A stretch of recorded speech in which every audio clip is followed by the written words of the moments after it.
so I am obligated to show some leg locks. So we're here, set up my single leg X. It's not exactly working for me, so I start to transition to my X guard. And again, we can get comfortable kind of sitting here and doing all of our transitions, but if I'm not actively stretching out my partner here, right, I'm just inviting somebody, Josh, as tall as he is just gonna high step around the X guard, right? Other people are gonna sink their base really heavy, and it's gonna make everything else a lot more difficult for me. So if you're not actively doing one of those moves, like as part of your technique drilling, right, start to. I pummel underneath here, and I'm gonna start to kick like I'm standing up in base, right? When my partner's hands are on the floor, maybe they're trying to run away from me. Maybe I've done this already, so we're gonna attack this leg, all right? My outside leg here, right? We're a little bit far away.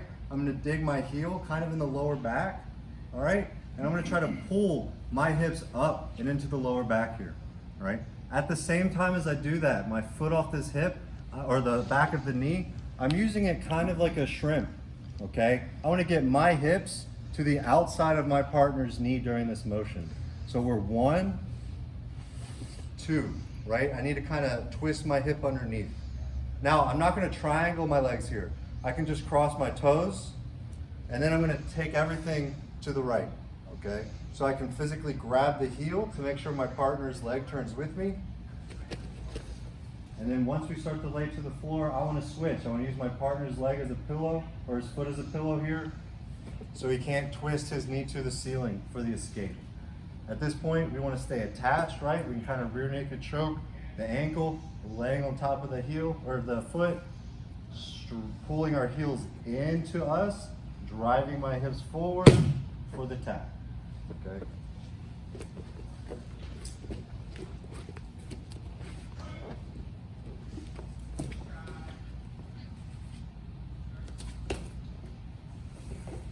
So we've gotten to this position. I start to stretch my partner. I'll put the foot on the hip, right? Maybe I'm just lazy and I don't want to get up today, right? So I want to stay on the floor and work this leg lock. 1, again, I need to twist my hips to the outside, so push off the back of the knee. 2, now we're here, grabbing the heel if we can, make sure the leg turns with us as I roll to my shoulder. And now I switch sides with my head, laying on top of that. Again, heels are pulling down and into me. I'm not stretching away, pinching my knees, driving my hips forward for the tap. All right, if you've never really been knee barred before, don't worry about it. The moment you feel your hamstrings start to get really tight, that's a great time just to tap, right? You don't actually have to feel pain before you tap in the gym, all right? Any questions? Let's get to work.